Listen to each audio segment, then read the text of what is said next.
시장도 끝났습니다. 벌써 1월달이 이제 다 끝났네. 네. 내일이면 또 마지막 거래일인데 여러분들 1월달 다들 어떠셨는지 자유롭게 댓글 달아주셔도 좋을 것 같아요. 나는 오늘 뭐 1월 장세 1월 효과 있을 거라고 생각을 했는데 생각보다 뭐 별거 없더라, 오히려 뭐 손실이더라, 아니면은 그래도 나름대로 선방했다, 다양하게 의견 남겨주시면은 또 댓글로 많은 분들 보시면서 분위기 정도 좀 파악을 할 수 있지 않을까 생각이 듭니다. 자, 오늘은 또 오랜만에 우리 또 명훈이가 함께 나왔는데 네. 또 우리 또 명훈이가 나오는 날은 차트 분석 그죠? 이야기를 조금 한다. 썸네일에 제 얼굴 나오면은 오늘 배울 게 있구나 라고 생각하시면 좋을 것 같아요. 괜찮은데? 그래서 오늘도 저번에 예전에 찍었던 것처럼 초반부에 시황 영상 간단하게 말씀을 드리고 그 뒷부분에는 명훈이 요즘 열심히 또 매매를 하고 있으니까 타점 보면서 또 거기에 따른 또 이런저런 이야기, 오고 가는 피드백, 또 이런 이야기 속에서 또 중요한 또 꿀팁들이 들어가 있으니까요. 끝까지 잘 보시면 좋을 것 같습니다. 자, 오늘의 시황 명훈이가 봤을 때는 어때? 딱히 오늘 시황 얘기할 게 없어서 제가 온 거죠.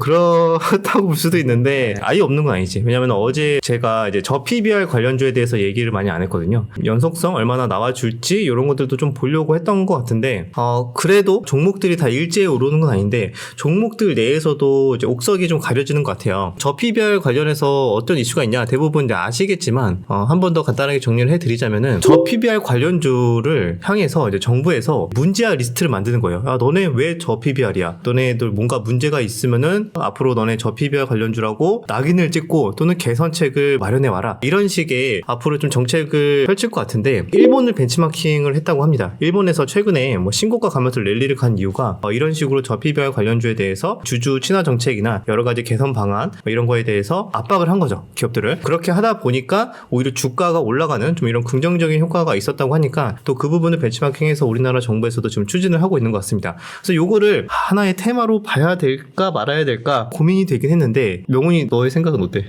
저는 PBR을 제가 예전에 재무제표 공부할 때 옛날에 관심 있게 봤었거든요. 그때는 무조건 PBR이 낮으면 좋다라고 생각을 해서 관심 있게 봤었던 때가 있는데 이게 테마로 엮일 건가는 잘 모르겠어요. 왜냐면은 이게 다 좀 뭔가 대형주 느낌이 나더라고요. 그래서 역시 국내장은 차트 기반으로 좀 가볍게 움직이는 종목들이 좋지 않나 해서 저는 그쵸. 아마 좀 테마주나 이런 개별주 매매, 좀 주도주 매매를 하시는 분들은 조금 적응이 안 될 거예요. 왜냐면은 이런 저 PBR 관련주들은 대부분 대형주 또는 기관과 외국인이 많이 좀 수급이 들어오는 좀 기관성 움직임? 테마주 움직임이 뭐고 기관성 움직임이 뭔가요? 헷갈리실 수 있는데 흔히 테마주라고 한다면 우리 최근에 뭐 AI, 뭐 반도체 이렇게 뭐 중소형주도 움직였던 게 급등락 잘 나와주고 차트에서 뭐 돌파 나와주면 바로바로 잘 나와주고 이런 식의 흐름이 테마성의 흐름이라고 본다면은 기관성 흐름은 조금 더 느긋하게 조금 더 프로그램 매매에 좀 영향을 좀 더 많이 받는다던가 좀 더 우리가 생각하는 눌림에서 바로 반응이 나오는 게 아니고 좀 더 한 템포 늦게 나온다던가 조금씩은 이제 특성이 다르거든요. 근데 거의 다 이런 뭐 롯데 지주, 뭐 현대차, 뭐 포스코 홀딩스 이런 종목들처럼 무거운 종목들이 대부분 저 PBR 관련주긴 해요. 그런데 이번에는 그래도 분위기가 조금 다른 것 같아. 왜냐면은 지금 올라온 종목들이 굉장히 많긴 한데 뭐 의미 있게 거래대금이 터지는 거는 많이 없긴 하거든. 왜냐면 우리 일정 관점으로 봤을 때는 아직 재료가 살아있다라고 볼 수 있다. 왜냐면은 우리가 요거 일정을 조금 더 체크를 해본다면은 요거를 알아볼 수가 있는데 저 PBR 관련해서 한국거래소와 이제 상장사들 간의 이제 긴밀한 협의를 거쳐서 2월 중 세미나를 통해 세부 방안을 발표하겠다고 했어요. 그러니까 어떻게 이게 개선이 가능한지에 대해서 또는 주주 친화 정책에 대해서 얼마나 주주 환원을 어떤 방식으로 고려를 할지 뭐 이런 거에 대한 세부 방안이 2월 중으로 발표가 나온다고 했거든요. 그러면 이거 설마 일정 매매? 제로 관점으로 본다면은 아직 2월달 이제 곧 시작하기 전 단계니까 뭐 2월 중순에 발표를 하든 어느 초반에 발표를 하든 거기에 따른 기대감으로는 일단 먼저 좀 오를 수 있겠다. 그런 관점으로 볼 수 있다는 거죠. 우리가 흔히 매매하는 뭐 테마주처럼 움직이진 않겠지만 지금은 종목이 꽤 많거든요.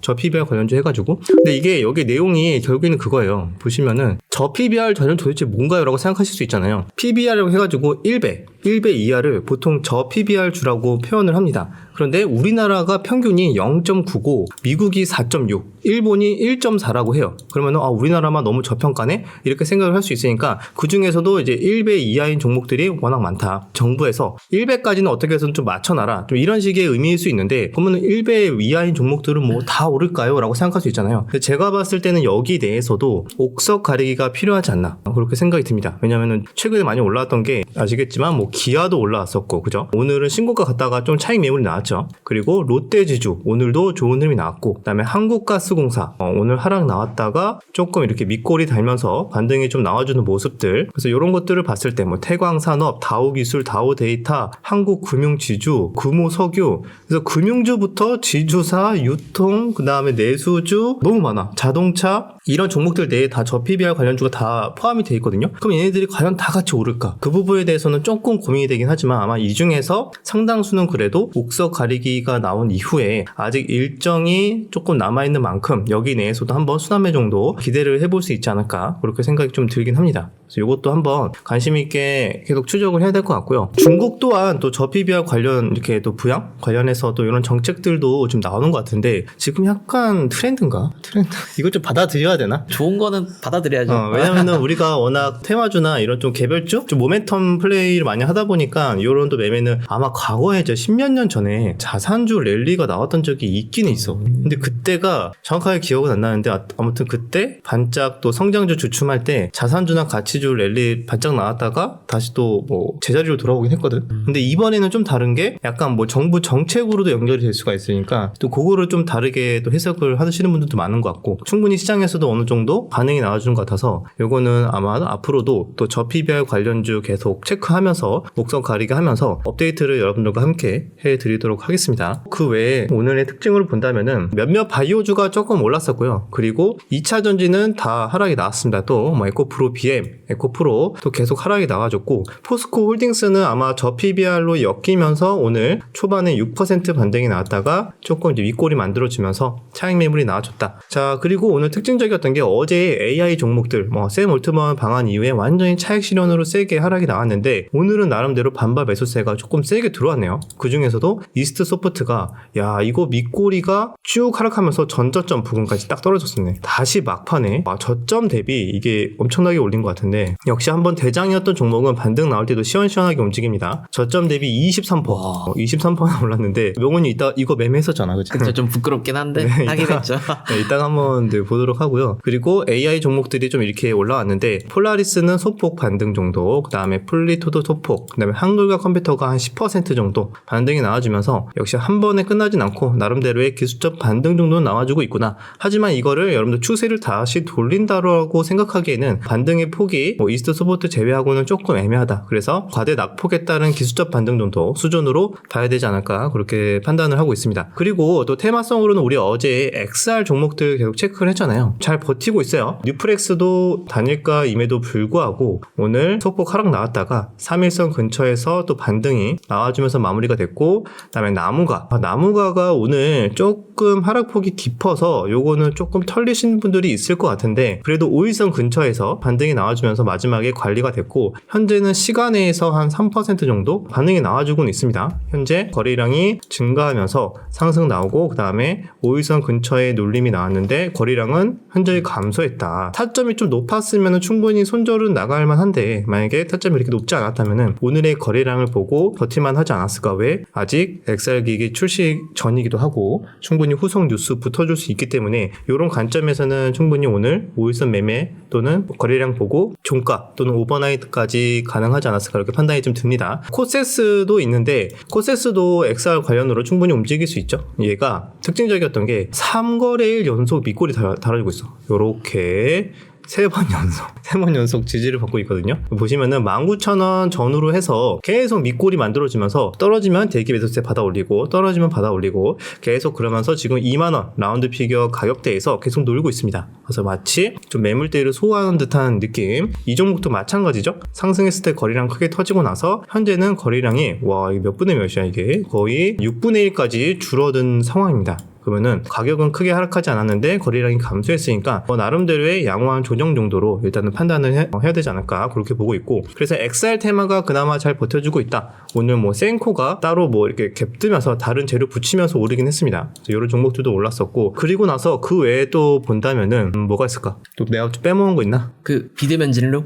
맞아. 비대면 진료. 자, 비트 컴퓨터가 잘 올랐습니다. 본격 진료에서 먼저 움직였던 게 인성 정보였죠. 인성 정보는 뭐 AI까지 살짝 붙이긴 했지만 원격 진료 또는 이제 비대면 진료 관련해서 먼저 돌파가 나왔다가 인성정보는 다시 추가적으로 11선 근처에서 반등이 나왔고 비트컴퓨터가 이번에 윤 대통령 비대면 진료법 개정 서비스 확대 이런 뉴스가 나와주면서 또 강한 거래 대금과 함께 기준봉이 만들어졌습니다. 이 정도의 거래 대금과 상승 폭이라면은 뭐 한 번에 끝나진 않을 것 같다. 그런 관점을 봤을 때는 추가적으로 하락이 나오더라도 비트컴퓨터나 인성정보나 다른 비대면 관련해서는 조금 더 추적을 해야 될 것 같아요. 관심 있게. 그래서 이 정도 흐름까지 보면 오늘 시장은 어느 정도 정리가 된 것 같습니다. 일단은 저 PBR 관련주들 조금 다 같이 오르진 않지만 옥석을 가리면서 나름대로 좀 올라오고 있다. 아직 일정 남아 있다. 체크를 해보고요. 이거는 막 초단타를 하는 건 좀 어울리진 않고 일정 체크하면서 스윙 투자 전략이 조금 더 적합하다. 이렇게 볼 수 있고 그 외에는 XR 테마 잘 버티고 있다. 그리고 비대면 진료도 슈팅이 나와줬고 몇몇 반도체 관련해서 뭐 인터플렉스나 오늘 장중에 어부부 반도체 이런 종목들이 오르긴 했는데 내일 갤럭시 24 이제 출시일이기 때문에 거기에 따른 어느 정도 이슈 소멸의 가능성도 좀 열어두고 아니면 한 번 더 움직일 가능성 그때 따라서 우리 또 일정을 또 확실히 알고 또 대응을 해야겠죠.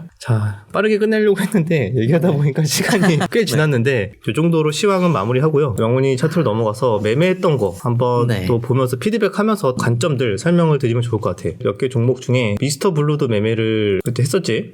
타점을 본다면은 요렇게 네, 그랬죠. 26일 날 마지막에 샀고 29일 날 개파라기 했는데 추가 매수해서 와, 잘 팔았는데? 슈팅 나올 때? 그랬죠. VI에 매도를 했죠, 이때는. 요거는 그럼 어떤 관점인 거야? 만약에 26일 날 종가 매수는 여기서 한 거고 개파락 여기, 매도는 여기. 이게 기준봉 나오고 나서 조정이 안 나오고 잘 버티고 있더라고요. 근데 이때 또 요즘에 아시다시피 요즘 지수가 많이 안 좋잖아요. 그치. 계속 시장이 안 좋고 지수가 하락하는 추세임에도 이 종목은 잘 버티는 느낌이었어요. 그래서 재차 상승을 할 수 있다라는 관점으로 종가 베팅을 했었죠. 이때 분봉이 사실 이런 식으로 움직이긴 했지. 분봉이 이렇게 한 번씩 상승 나왔다가 보니까 큰 흐름에서 봤을 때는 저점을 계속 올리는 거야. 네. 그죠? 이렇게 겹점 계속 올리니까 얘 왠지 한번 여기 정고점 한번 돌파 한번 시도하지 않을까 그런 관점에서 들어갔는데 여기서 근데 문제는 다음날 개파락하면서 겁을 줬잖아. 요때 오히려 팔지 않고 추가 매수를 할 수 있었던 근거는 역시나 거래량이 얼마 안 터졌기 때문에 겁을 먹지 않고 추세는 유지하는 선에서 거래량 없이 하락했기 때문에 좀 겁을 먹지 않았던 것 같아요. 이제 3분봉으로 본다면은 거래량이 요 정도 하고 있었지. 네. 마이너스 3-4% 하락하고 있는데 거래량은 요거야. 네. 그래서 요거는 그렇게 겁먹을 만한 거래량은 아닌 것 같다. 그쵸. 왜냐면 거래량 터진 구간들이 여기 이렇게 보이니까 그래서 오히려 개미털기다. 네, 오히려 기회다라고 생각을 했고 잘 맞아 떨어졌던 것 같아요. 야, 근데 이거는 되게 잘 버텼네. 좀 비슷한 관점이긴 한데 센코를 했었거든요. 센코. 네. 자, 센코가 오늘 오전에 거의 주도주처럼 움직이긴 했죠. 네. 타점을 본다면은 어제 거의 마지막에 종배. 야, 이거 어떻게 알았어? 이것도 좀 느낌이 비슷하죠. 지수 계속 하락하는데도 잘 버티는 움직임. 그리고 매집한 흔적 같은 게 보이더라고요. 왜냐면 움찔움찔. 어제 너가 좋아하는 움찔움찔. 네. 어제 분명히 시장은 막 이렇게 코스닥은 좀 하락하면서 이렇게 움직였는데 얘는 비교적 하루 종일 이렇게 조금 박스권으로 횡보하면서 저점을 지켜주는 모습. 그 다음에 26일 날 일단 거래량은 들어왔었고 이런 것들을 봤을 때 또 테마도 또 XR 관련으로도 순환매 들어올 가능성도 있었기 때문에 그치? 네, 맞아요. 그런 관점에서 봤었고 일봉으로 보신다면 이런 거예요. 마지막까지 뭔가 올려주면서 끝나서 거래량도 감소했고 그래서 왠지 얘 갭이 뜰 수도 있고 아니면은 갭이 안 뜨더라도 한번 이런 식으로 움직일 가능성도 있지 않을까? 그런 관점에서 종배를 했다고 합니다. 맞습니다. 그리고 두 가지는 좀 비슷한 관점이었는데 이제 나머지는 엔캠은 어제 기준봉 이후에 오늘 3일선 요것도 엔캠 오늘 시초가가 개파락이 거의 마이너스 4% 개파락을 했는데 여기서 과감하게 매수를 했어. 그렇죠. 이거는 어떻게 이렇게 개파락하는데 과감하게 매수를 할 수 있었지? 요즘에는 겁을 좀 덜 먹고 기계적으로 해보려고 하거든요. 네, 그래서 이게 이 정도 거래대금에 이 정도 기준봉을 세웠는데 그냥 빠지진 않을 거다. 그냥 죽진 않을 것이다. 라고 생각을 하고 매수를 했었어요. 그냥 죽진 않을 거다 한 건 아니잖아. 나름대로 타점이 그래도 네, 전저점 부근. 그래도 이게 전에 네. 분봉상에서 이 전저점 이탈하지 않았고 그 다음에 우리가 뭐 이평선을 본다면 뭐 3일선 라인이 될 수도 있고 네. 여기 설정 안 해놨지만 그래서 어제 거의 주도주였기 때문에 7,700억 그래도 변동성은 나와주지 않을까 그렇게 생각을 해서 매매를 한 것 같네. 네. 근데 여기에서 한번 이제 매도하고 사실 이때 어제 고가를 돌파를 했잖아. 네. 그러면은 이제 돌파하시는 분들 따라 들어올 수 있는 자리인데 네. 여기에서 그럼 왜 매도를 한 거야? 저는 그래도 한 거의 5% 이상 수익이 났기 때문에 이 정도면은 욕심 없이 팔려고 하고 있어요. 신법이 좀 되는 것 같기도 하고 이제 네, 너무 또 막 VI만 노리고 막 10% 이상씩 노리고 하면은 또 버릇이 잘못 들더라고요. 그렇게 하다 보고 먹을 거 못 먹고 막 털린 것도 되게 많지. 맞아요. 그래서 보통 4, 5% 정도부터는 좀 욕심 없이 매도를 하거나 분할 매도하거나. 사실 이것도 욕심을 부린 게 기준가 부근에서 요즘에는 매도를 하는데 나름 좋게 본 종목이어서 기준가 돌파하는 것까지는 봤었어요. 그런데 여기서 다시 샀네? 여기 다시 산 이유는 뭐야? 네, 그 전에 계속 보고 있는데 이게 쉽게 하락할 것 같지가 않은 거예요. 기준가 부근에서 계속 살려주고. 네, 매수세가 들어오는 것 같아서 한 번은 더 나오지 않을까 이런 느낌? 그냥 왠지 이때 차익 실현 나와서 왠지 이 기준가라는 건 이제 전일 종가죠. 네. 전일 종가를 깨고 내려가는 것 같았는데 자꾸 이상하게 다시 살려주는 거지. 네. 그러면은 물린 우리 그 고점을 따라 들어가는 사람들을 자꾸 살려주는 느낌. 네. 그런 느낌을 본다면은 왜냐면 내가 만약에 고점에서 추격 매수하다가 물렸는데 날 자꾸 살려줘. 그러면 보통 많은 분들이 경험하는 거. 그냥 나 많이 뭐 물렸다가 지금 나 살려주니까 감사합니다 하고 탈출을 하는데 내가 파니까 올라간다. 이런 경험들 많이 하시죠. 보통 갈 놈들은 대부분 살려주고요. 안 갈 놈들은 안 살려줘요. 그래서 날 살려주는 친구는 의심을 해야 돼. 근데 내가 굳이 그걸 갖고 있지 않더라도 다른 사람들을 관점으로 여기서 산 사람들 살려주네? 그러면은 그거를 다른 의미로 해석을 해본다면은 추가로 계속 매물을 계속 받아내고 있다. 추가 상승 가능성이 좀 더 높다. 뭐 이런 식으로 판단할 수 있다. 이거는 예전에도 뭐 많이 다뤘던 내용이죠. 그래서 그런 관점에서도 차트가 계속 꺾이지 않으니까 한 번 더 매매를 했다. 자, 마지막으로 한번 본다면은 제주반도체? 네. 제주반도체도 있고 이스트소프트도 있는데 제주반도체를 한번 본다면은 좀 매매를 여러 번 하긴 했는데 했어요. 네. 특징적으로 좀 보였던 게 일단 24일날 오후장에 매매를 했었고 26일날 개파락하면서 좀 무섭게 빠지고 있을 때 매매를 했고 네. 29일날도 많이 빠졌을 때 매매를 했어. 네. 이것도 반등폭 꽤 세게 먹은 것 같은데 네. 자 그러면 한번 하나하나 볼까? 24일이면은 요날이네 돌파 나올 때 네, 맞아요. 야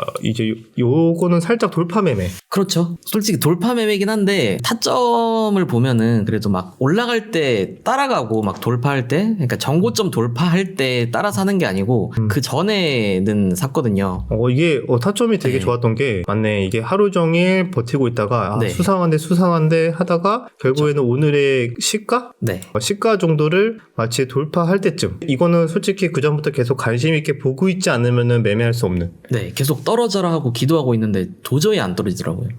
또 네. 그런 건 또 이상하게 또 의심을 해야 되지 또. 네. 그래서 결국엔 또 시초가로 회복하는 모습에 이거는 강하게 또 정고점 돌파 가능성이 있겠다 네. 싶어서 오히려 정고점 부근에서 팔았네. 네. 정고점에서 팔았는데 그 이후로 슈팅이 좀 더 나왔던 거고 그래도 요것도 뭐 나름대로 좀 잘 기다렸다가 인내심 있게 기다렸다가 좀 맥점에서 매매를 한 것 같아요. 그리고 26일날 전날 많이 하락해서 무서울 만도 한데 여기에서 이렇게 매매를 했잖아. 네네. 이거는 어떤 관점이었어? 이거는 그 전날부터 하락폭이 너무 커서 솔직히 저도 무서웠거든요.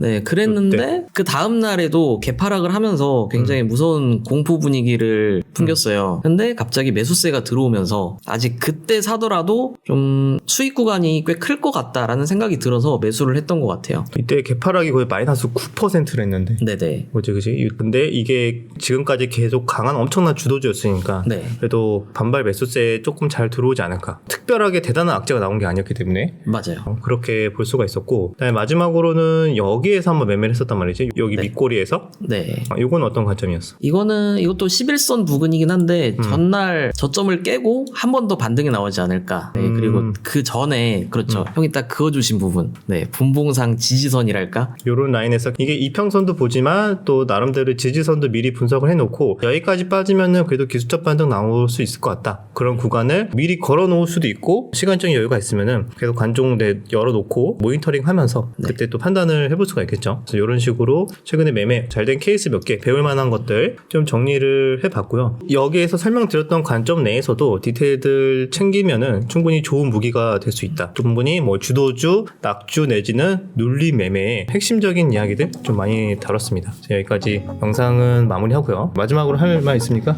요즘 시장이 되게 안 좋은 것 같은데 다들 화이팅 하시고 네. 화이팅입니다. 요즘에 그래도 주식도 나쁘지 않고 게임도 뭐 좀 잘 되는 것 같아서 표정이 좋아 보이네. 올해 들어서 갑자기 좀 잘 되고 있긴 한데 더 열심히 해야죠. 또 이럴 때 거만하면 확 꺾이기 때문에 지난 기간에 냈던 수익들은 다 머릿속에서 지워요. 지우고 앞으로만 고민하고 내일은 뭘로 해야 돼? 또 다음 주는 뭐 해야 돼? 요거에만 이제 집중하다 보면은 계속 좋은 결과 있지 않을까 그렇게 생각이 듭니다. 여기까지 영상 마무리하고요. 내일 영상에서 뵙도록 하겠습니다.